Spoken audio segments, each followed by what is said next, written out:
Good for you. Good for you. Forget things sometimes. Welcome, everyone, to the First Unitarian Church of Honolulu's weekly Pau Hana. We're so glad you are all here. This is a time each week, although we've been on hiatus for more than a month because I'm just a very lazy minister. But we're back with a special guest, and who also brought a special guest. So we have two special guests here for our Pau Hana today, and that's Gregory Carrow-Boyd and his mother. Do you want to introduce your mother, Gregory? You can go ahead and introduce yourself here. I'll pass over the lapel. Oh. Hi, I'm Margaret Carrow. Nice to meet you all. For those Hi, Margaret. I haven't met. And which congregation do you attend? I attend the Unitarian Church of Harrisburg. Oh, lovely. Very nice. Great. Well, as folks know, what we like to do in Pau Hana is, if you have any questions, go ahead and put them in the chat to me. I sort of package them, and sometimes people have the same questions. Of course, if our guest wants to take direct questions, that's entirely up to him.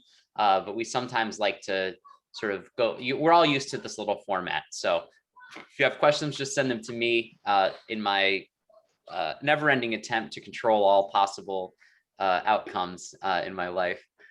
So I appreciate your indulging me. And also manage your own muting if you can. If you're gonna laugh at all my jokes, then it's probably best to mute yourself. Well, great. Well, Greg, and thank you so much for coming. And I'm so glad you're here. Now, you preached twice for us. And have you been to Hawaii before? Either of you? Or you don't want to, if you want to keep passing the lapel, you can, or Greg, you can just answer. Tell us about your experiences in Hawaii thus far. Absolutely. I have been here once before. We came right before pandemic at the beginning of 2020. So we were here the first week of the new year in 2020, actually. I was here for the Hawaii International Conference on Education, which was down at the Hawaii Convention Center. And so that was nice and fun. I was presenting some really, really old research on social learning theory and social media, which is, no one else had done anything in the time that I hadn't done anything with it, but it was quite dated.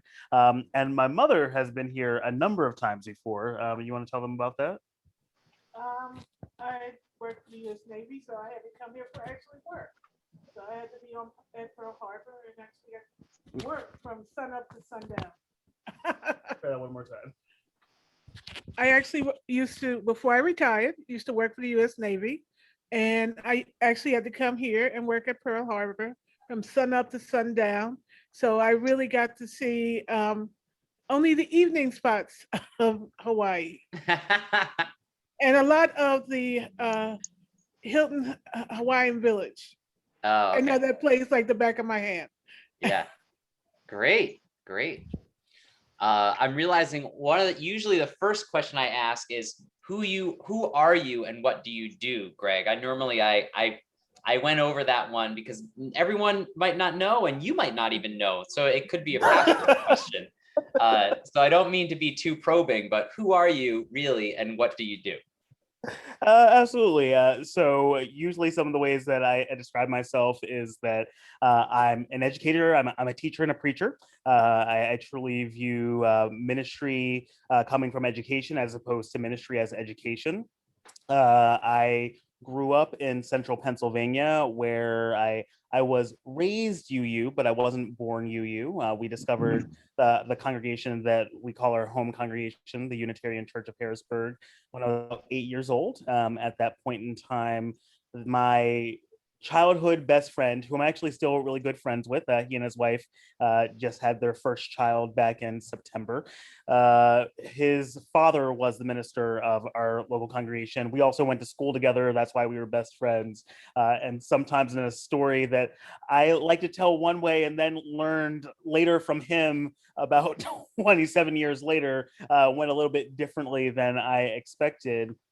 My name was pulled out of a hat for his sleepover birthday party, and so I got to spend an extra night with him. This is factual. This actually happened. And then on Sunday, it was time to go to church. It was homecoming Sunday. It was the first Sunday of the church year, and so I assumed that because I was with the minister's family, we went to church, and then I was taken home. What I learned about 3 years ago when I reconnected with this friend, they were running late for church, as clergy are wont to do from time to time, and did not have time to drop me off before the first service. And so they took me with them. And that has started a lifelong connection with Unitarian Universalism, a faith tradition that has shaped the very ways I think about the world, justice, and what is possible. So who I am is a teacher and a preacher who is Unitarian Universalist, and I'm really glad to be in this space where I find my spirit connecting to the land and to the people. So you say in this space, do you mean Hawaii?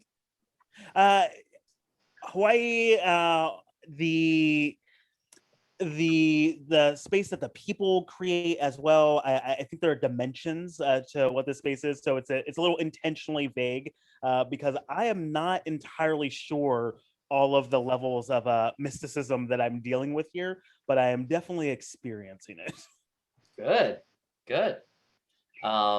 And what you served for how long? Most recently, coming off a tenure as a trustee, correct? Yes. And how long was that term, or how long did you serve? So my most recent stint in denominational leadership, I did 4 years on the General Assembly Planning Committee. So that's the group that selects the sites for General Assembly, our national annual convention, as well as business meeting. It actually has two different functions.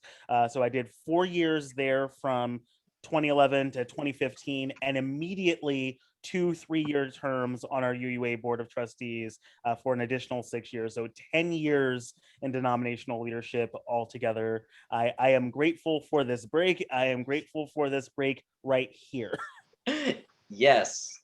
Well, I want to just personally say thank you for your service. I think for many of us, not the only, but the primary times we felt that the business meetings were in good order and were being held well were, of course, when Barb and Elandria were there, but also for parliamentarian purposes when you were there. Your presence was always so welcome and generous and fun.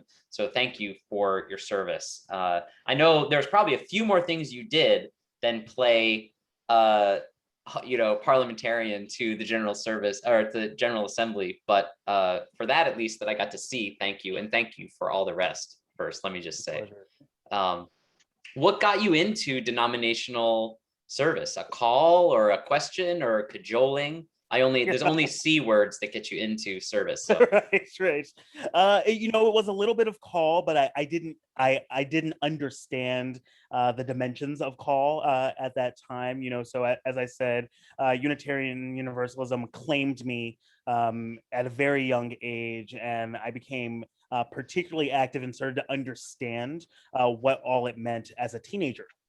So I was a YRU-er, and very quickly got into district level leadership. I grew up in the mid-Atlantic area on the east coast of the mainland, and so that area includes DC and southern New Jersey, all of the state of Maryland, Pennsylvania. Space is different back there, and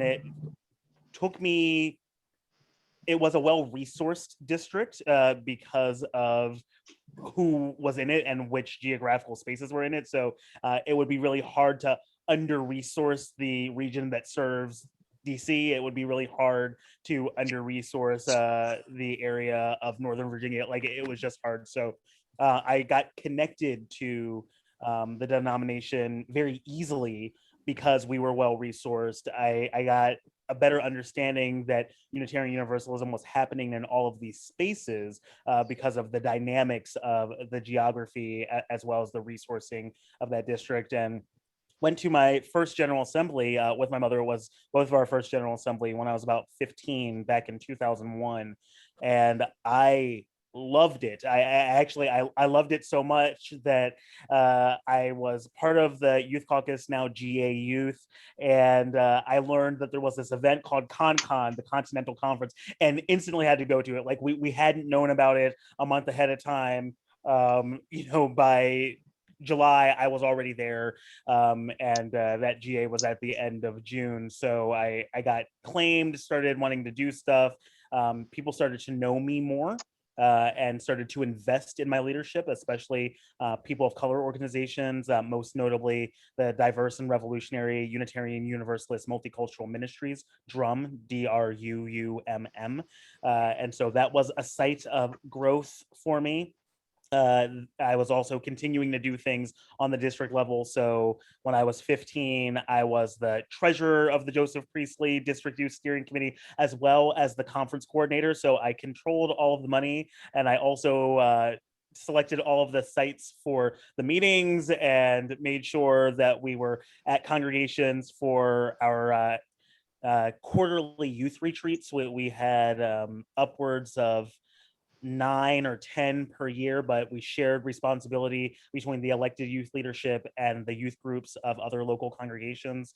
And so I kept doing that all the way through high school, kept doing that through college, continued to do that into my early 20s when I was first given a position as director of young adult ministry at my home congregation. And from there, I really entered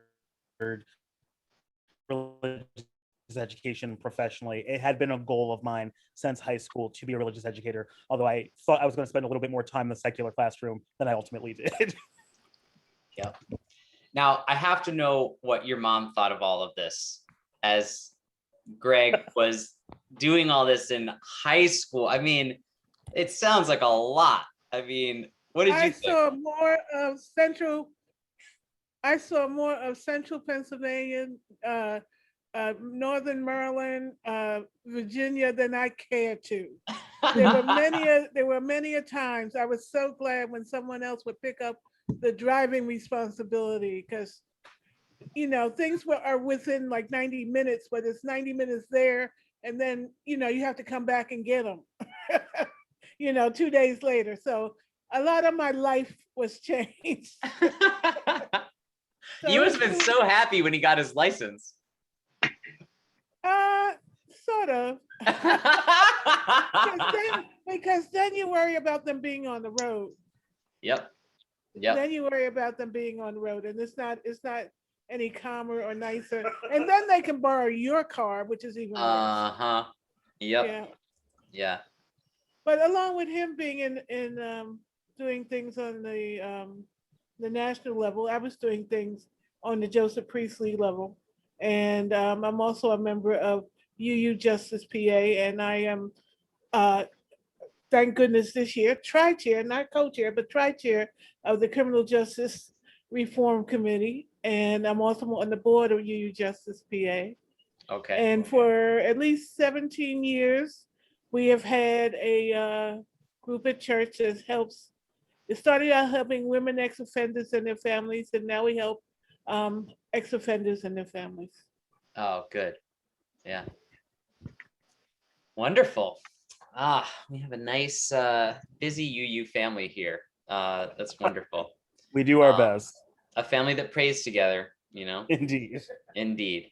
Well, wonderful. Now, so tell us something about, because not everyone, one of the things, having someone who's a master level religious educator, credential religious educator, there aren't that many in the UU world.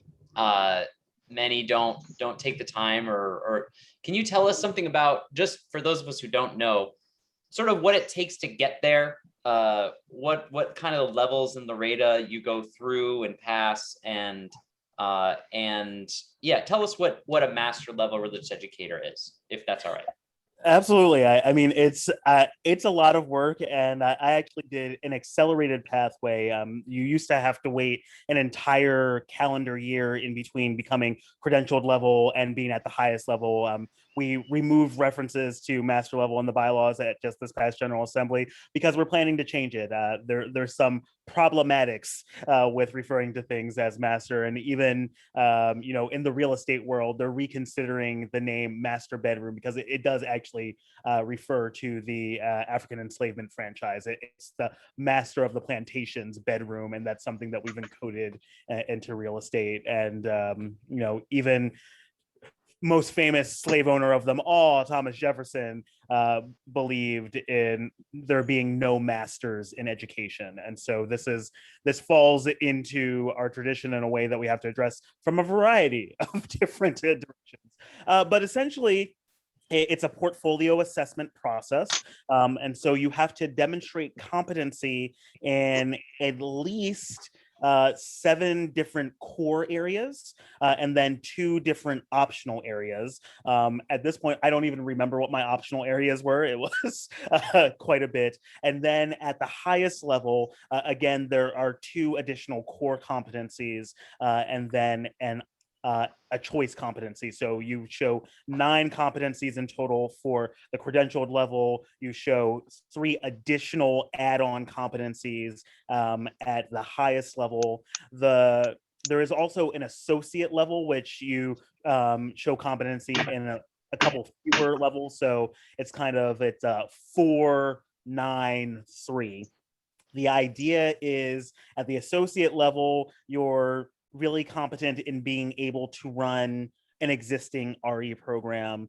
In At the credentialed level, you are really highly competent at K through 12 religious education. And then at the highest level, you have competency in lifespan religious education, as well as theories of learning and human development and faith formation. So it's a little bit bigger than the role that many religious educators hold, but not entirely out of the frame of reference for what people do. It normally takes at least 1 full calendar year because you are paired with a mentor from the Loretta system. The credential is actually a covenant between the specific religious educator and the Unitarian Universalist Association. At the highest level, it is similar to full fellowship as someone who is an ordained and fellowshipped minister. It is designed to have that level of parity and comes with similar levels of privilege. Namely, it is required that someone at the highest level serve on the religious education credentialing committee. It is required that a religious educator serve on the ministerial fellowship committee, which is the committee that grants ministerial fellowship, the equivalent parallel credential on the parish ministry and chaplaincy and community ministry side. And often that person is someone who is credentialed at the highest level because that is kind of a check with the association that, yes, this person understands the rigors and the responsibilities of professional, ordained, and fellowshipped ministry. At the highest level, it also requires a contribution to the field. So I developed an entire curriculum around Unitarian Universalist polity that I had to submit to scrutiny. Nerd. I am. I love polity. It was actually my project for my UU polity course, which I took while I was on the UUA Board of Trustees during General Assembly, the first General Assembly I was on the board. I took that course in addition to my board service, and it was my final project that I adapted at the insistence of my professor, who is the Reverend Dr. Susan Ritchie, who teaches with the Methodist Theological School in Ohio, and previously one of our identity seminaries, Star King School for the Ministry in the San Francisco Bay Area. So it was a lot of work, some additional trainings that you've had to take as well, documenting all of those artifacts, 6 reflective essays, and I did it all in 9 months. It was 9 months of demonstrating all of that stuff after a decade of accumulating those resources. So again, the idea is that it's retrospective. You've gone through a journey over time that demonstrates that you are competent as a religious educator, not so much that you are figuring out how to demonstrate those competencies while you're in the program. Some people do that, but generally it is impossible to gain all of the competencies that you need during the time that you're in the program. Most people don't spend more than about 3 years in it. Yeah. So hearing all that. Thanks, Rev TJ. No, hearing all that, what first of all, wow. Second, how do you think the UUA is doing? This is where, when I asked if I could record the thing, if there's anything you need me to edit out later, just you let me know. You're fine. You're fine. Right. I'm finished now. I can say what I want. How do you think the UUA is doing in giving access to educators in higher levels of leadership? How is the UUA responding to? Because you talk about the parity, but I mean, really, I am asking. I have my own kind of opinions, but I'm wondering how you think the UUA is doing in acknowledging and really living into the idea of bringing educators into leadership and guidance and areas of prominence in the denomination. How do you think they're doing? You know, increasingly better, but we have to figure out where the starting line was, and the starting line wasn't a great place. The starting line was, you know, there are times when there were no religious educators on the UUA Board of Trustees, and yet the UUA was responsible for lifespan religious education. That was inappropriate. That was wildly inappropriate. During certain points of my tenure and my 6 years of service on our UUA Board of Trustees, you know, I served at a time when we had 4 religious educators, and that was amazing. And the reason that it's amazing is we would never imagine a UUA Board of Trustees that has no ministers, but it is entirely possible for there never to be any religious educators, never for there to be musicians, never for there to be any administrators, never for there to be membership professionals. You know, I'm all in for all of us. There are a bunch of us who don't get as much access at the table. One of the practices of our UUA Board of Trustees, when we were still meeting in person, you know, there's not currently a plan for the serving board to necessarily go back in person if it's not possible to do so. But there was always the practice of leaving the open chair. That's also a practice that we have at General Assembly when it meets in person, to remind us of who's not at the table, and also to allow people to approach the table. It means one set of things when everyone who's at the table is allowed to be at the table, and oh yes, we welcome visitors who are sitting 20 feet behind us and have to jostle for the mic. It is another thing when we've set the table for you and we're waiting for you to take your place. And so in that same way, I sometimes compare this to the medical field. You know, religious educators have a role comparable to nurses in the medical field. There are certified nurse practitioners. There are nurses with doctoral degrees. There are nurses that you would call doctor. There are some nurses that even have an MD and have chosen to remain a nurse because the origins of the practice of nursing are different than the origins of the practice of, you know, a doctor in medicine. One says that the terminal degree is an advanced degree in human life, human studies, that's the MD. Another one says that the terminal degree might be in how well you're able to tend to the needs of the whole being, and that would be a doctor of nursing practice, or, you know, some other doctoral degree in the field of behavioral and health sciences. And so in the same ways that we see that access can be limited for folks who are not MDs or MD PhDs in the medical field, opportunities are often very limited for religious educators. One of the reasons is that we have designed a compensation system that says our parish ministers are to be compensated most highly, or assumes that the person that has the MDiv, which hey, might also be a religious educator. An MDiv is a secular credential. We add a lot of meaning onto it. Um, the person who has the MDiv and is called by the congregation is also doing the supervision, is also the head of staff. That's not appropriate. If an MDiv gave you the ability necessarily always to supervise, it would be an MBA. It would be a master's in human resources. It's not. It's Oh, not. And it is not. so, Rev TJ, you and I both know the things that they didn't teach us in seminary, right? That's Right. a common refrain among clergy. There are all sorts of things that we're required to handle once we're in service to a congregation, because human systems are dynamic, and some of our soundest training is on the ground in service to people with real needs. And one of the definitions that I've always used for minister is a person who performs ministry.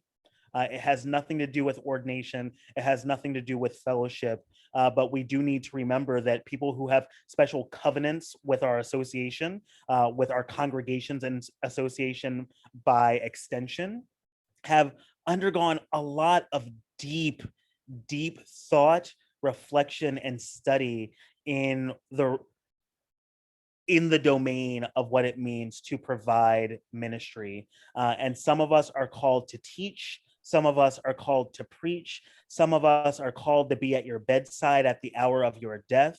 Some of us are called to be in the streets. Some of us are called to do all of the above. Many of us love the special magic that is rites of passage and making them official for other people. We all have the ability to be preacher, pastor, prophet, and priest. And that is not determined by who the person who is in fellowship and called by the congregation is. Call by any other name is covenant. And we have the ability to enter into covenant with a variety of religious professionals. And I think we should. Yeah. And I think that there's also, thank you for that.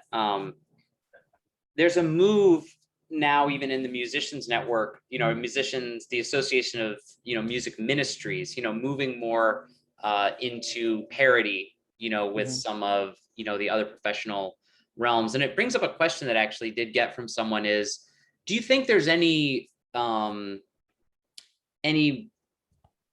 difference that's being made that, do you think there are more men going into these professions? Someone just asked, like, a lot of education used to be thought of as, quote, women's work, and now more men are doing it.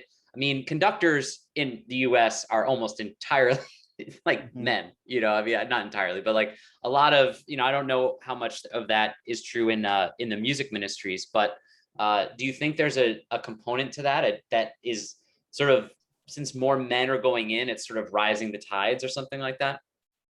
I wouldn't pair it exactly to that. And I think you have an accurate observation, Rev TJ, that one of the things is that there are certain professions that have been considered men's work, and there are certain professions that have been considered women's work. In Unitarian Universalism, most of the ordained in fellowship clergy, about 70%, are actually women. Now, that is a stat that doesn't include trans and non-binary folk.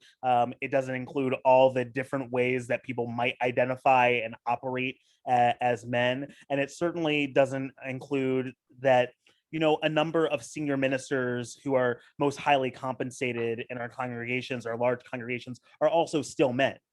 So, the majority of the field is female, but it certainly doesn't mean that they're getting paid as much, getting paid what they need. I've had female clergy friends who have had to fight really, really hard for the parental leave that has now become standard. So we say, as the Unitarian Universalist Association, that the norm is 12 weeks, and that's in keeping up with other professional types of agreements around the country. 12 weeks is actually increasingly the norm for a variety of professions. Of course, in England, it's 52 weeks. I just needed Right. to say that. Yeah, exactly. Okay. There are other countries where, France gives you a nanny for a full year, Yeah. a full year of pay. We're still asking people to go on short-term disability in order to receive 2/3 of their compensation. And, with congregations as employers and with over 1,000 UU congregations that get to independently be employers, it's a fresh negotiation and sometimes a fresh argument in each place. Unfortunately, many of our male colleagues don't remember to fight as hard for parental leave for the next colleague. We're all temporary shepherds, whether we are the parish minister who is supervising staff, or the religious educator, the membership professional, the accompanist versus the music director. Many of our music directors are men. Many of our accompanists are a variety of different genders, but also more likely to be people of color because they're doing gig work, and we can do that.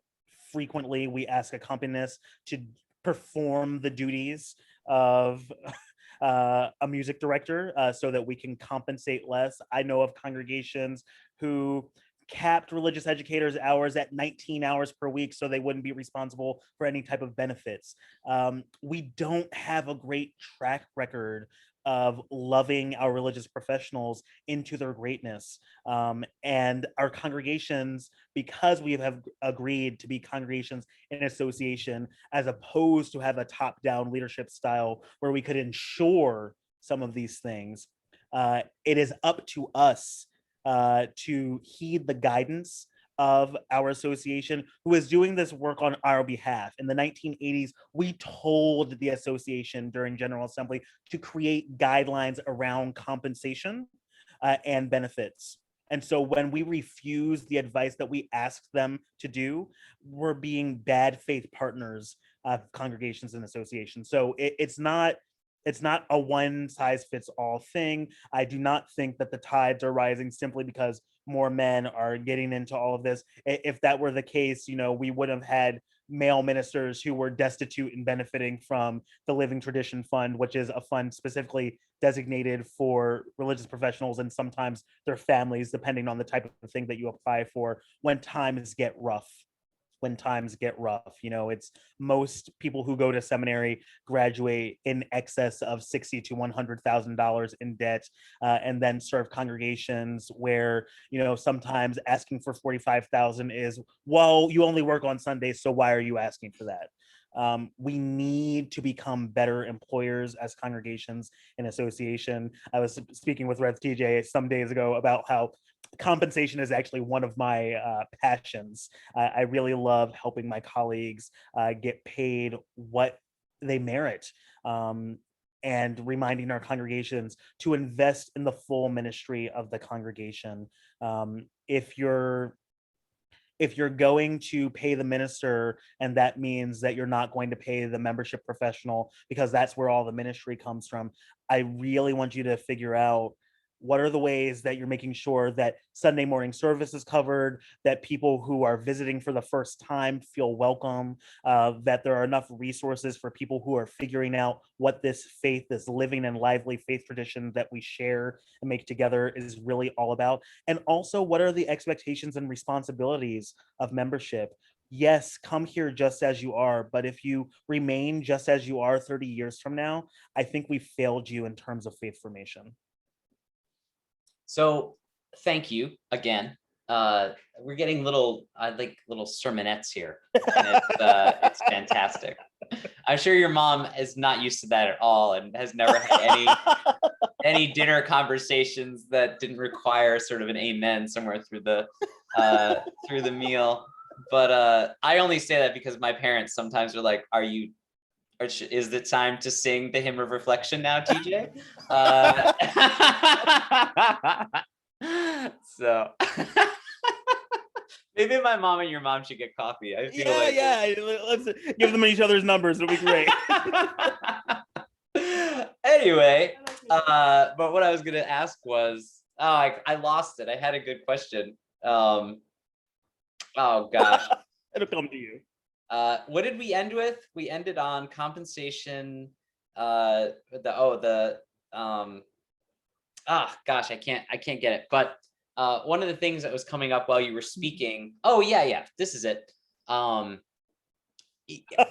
Where have you seen it working, this idea of moving out of the top down structure that we inherited from, like, an empire, just to be real, Yeah, and truly. into a more, let's just say, communal way of, or communist, I don't know, whatever you want to say.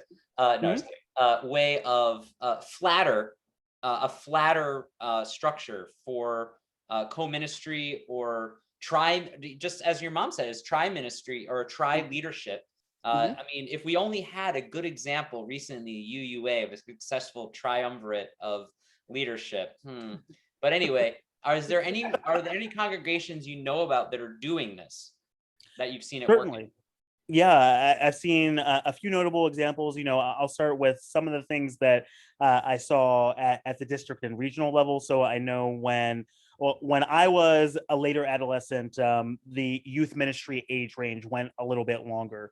So I was able to stay in the adolescent ministry side when I went to college in New England. I went to Boston University. And so they were moving to policy governance at that time, which requires a CEO. But it does not require only one CEO.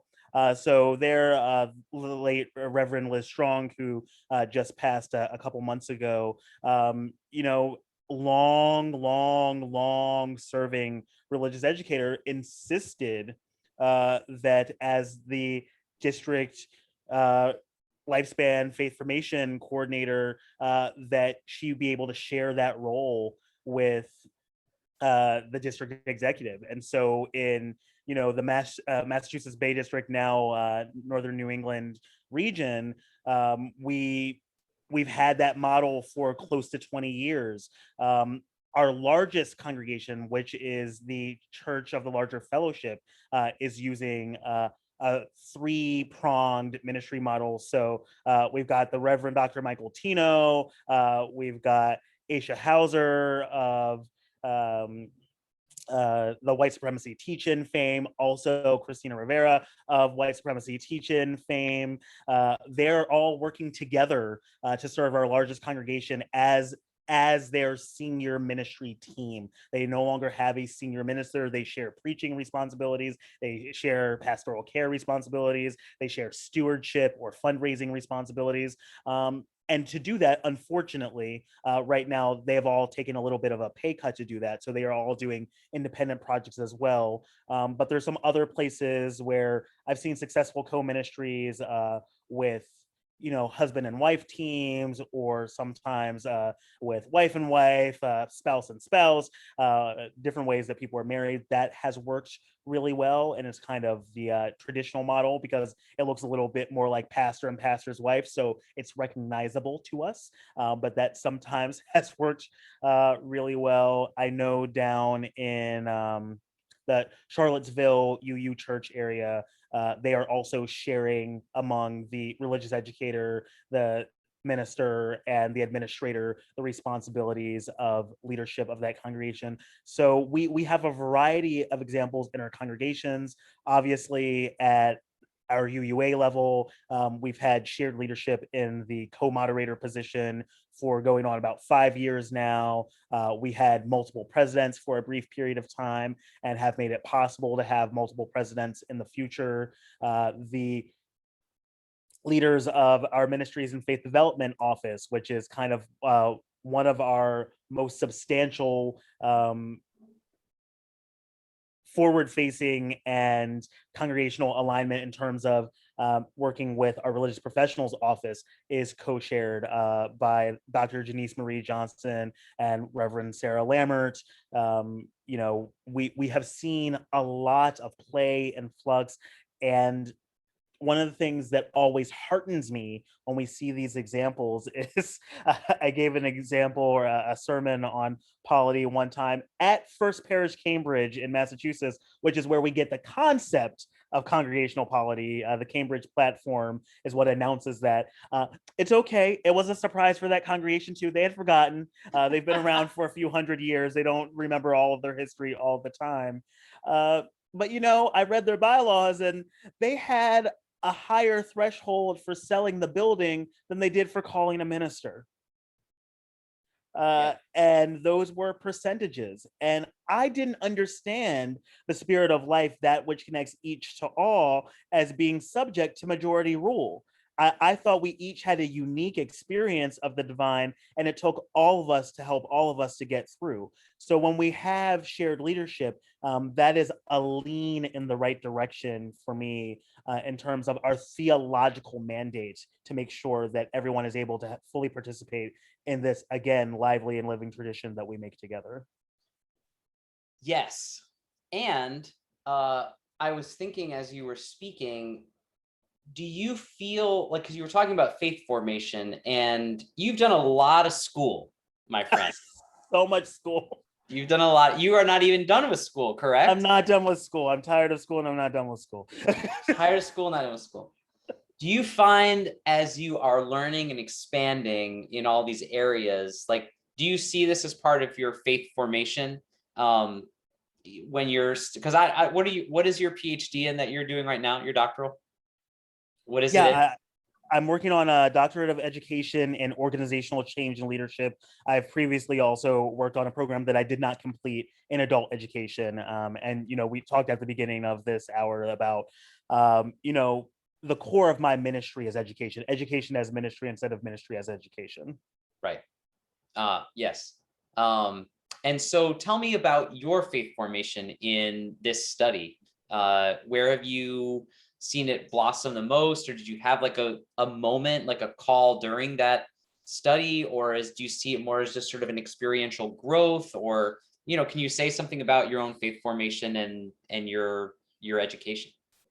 Absolutely. As I've said a little bit earlier, this faith claimed me at a very young age. So the very way that I perceive the world is influenced through the communitarianism of our shared faith, of an understanding that none of us is beyond redemption, that we save one another, we're greater than our biggest mistake, those types of things.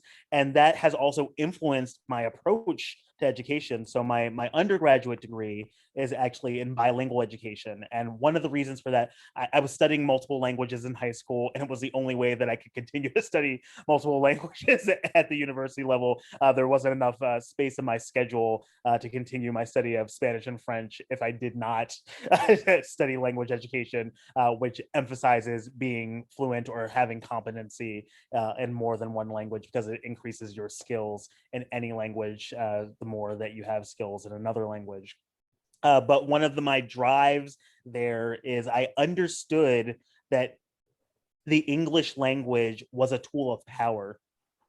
And I really wanted to work with English language learners so that rather than being oppressed by English only and English as a language of domination and access in a nation like ours, where we don't have an official national language, yet most things are conducted exclusively in English, I wanted to work with learners so that they had the option of using English or not. I didn't want them to not be able to use English. I also had an understanding of the world that we understand things differently from different cultural perspectives. So if there's a capital T truth as a bullseye in a type of target, a dartboard type target, that the more we had access to different cultural perspectives, the more likely we were able to understand what capital T truth might be.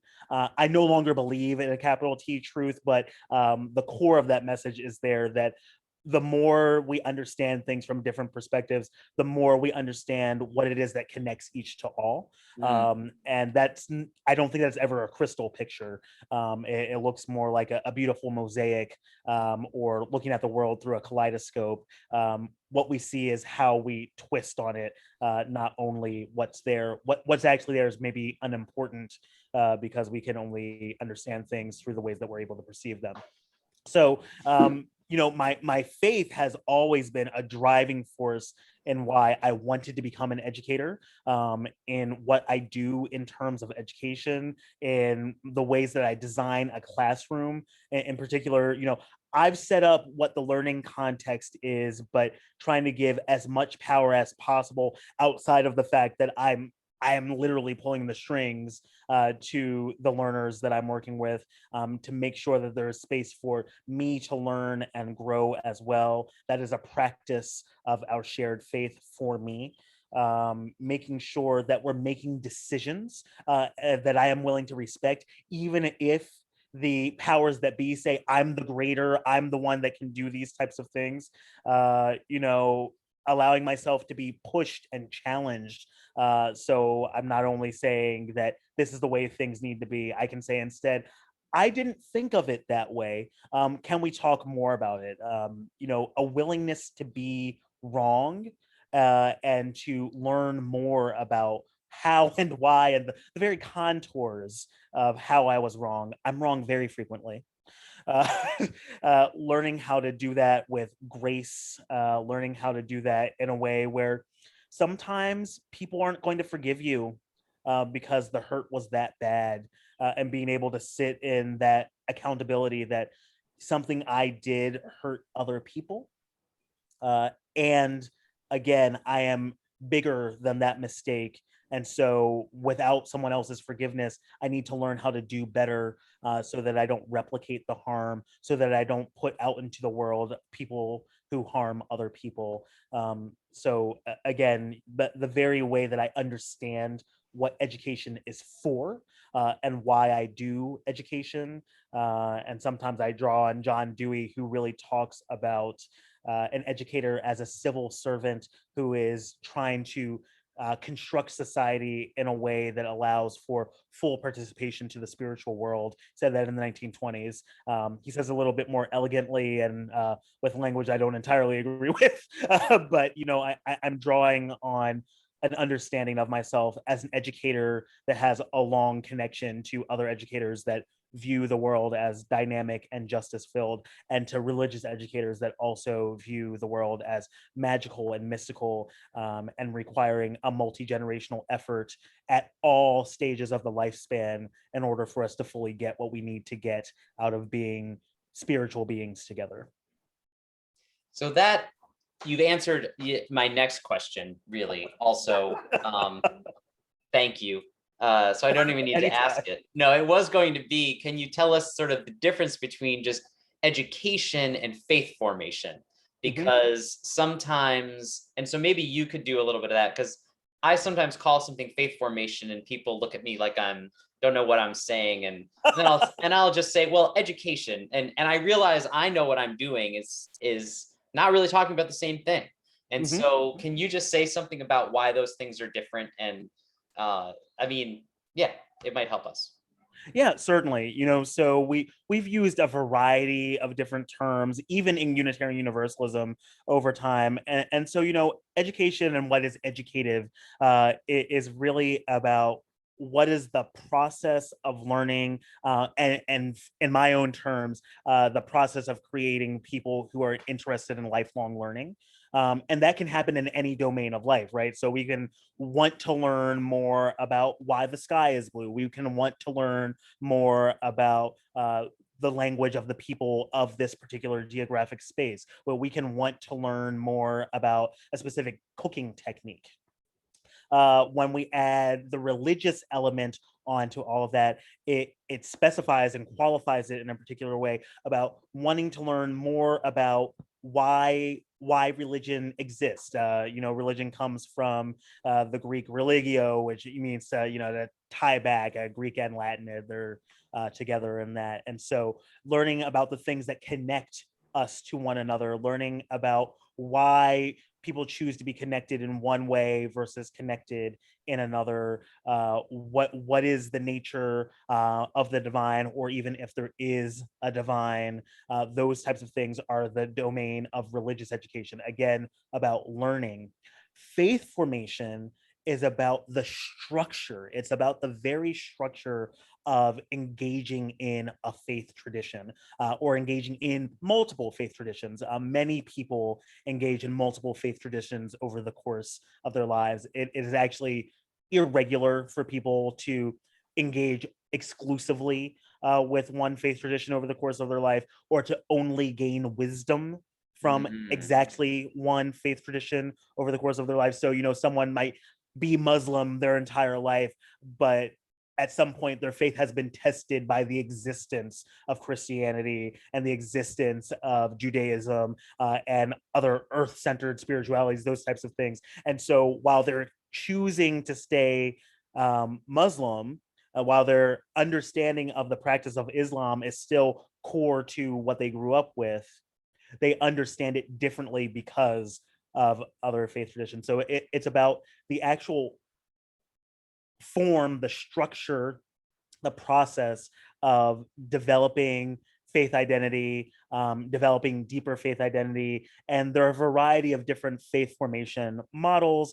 Many people know the work of James Fowler, which I think is a little bit imprecise, because it's based a lot on the work of Abraham Maslow, where there's this sense of, stage 6 universalizing faith is kind of the goal in his model, in the same way that self-actualization is kind of the goal of Maslow's hierarchy of needs. But at the same time, there's no goal orientation in deepening the structure of practicing a faith tradition. It's about understanding why it is we do the things the way that we do, and if we can do them better together, specifically in Unitarian Universalist faith formation. I don't know that all faith traditions would agree with exactly that definition.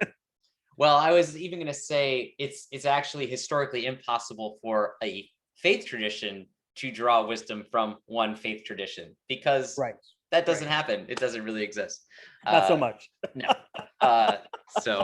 Well, wonderful. Thank you for that. There will be a test later for everyone.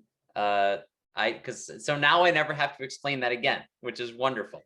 So you joke, Rev TJ, but I remember going to RE as a junior high schooler and a high schooler and being confused that there were no tests. I was just like, how are they going to make sure that I know this? I would read Changing Bodies, Changing Lives before the program that preceded Our Whole Lives, about your sexuality, every Saturday night, because I thought that I had required reading for sex ed. I was very, I sometimes wish there were tests.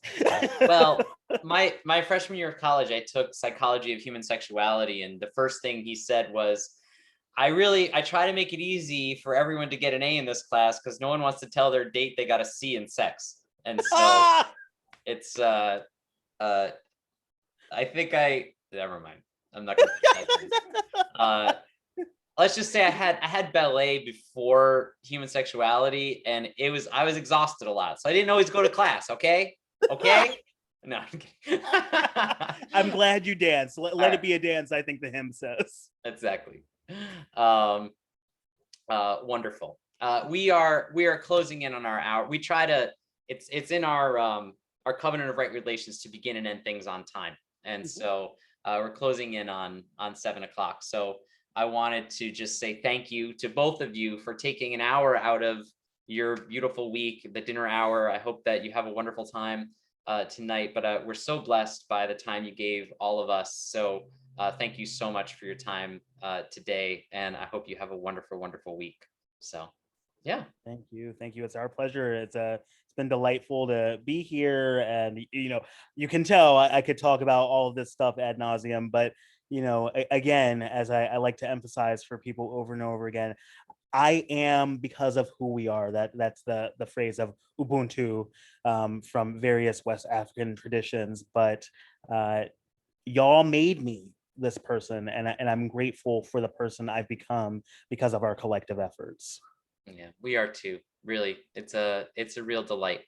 So thanks again for this blessing and for this time together. It means a lot to us, and I just see all the smiles. I know we all had a really good time. So if people want to unmute and say bye, we're gonna do that. So go ahead and I'll take us off the spotlight here. So.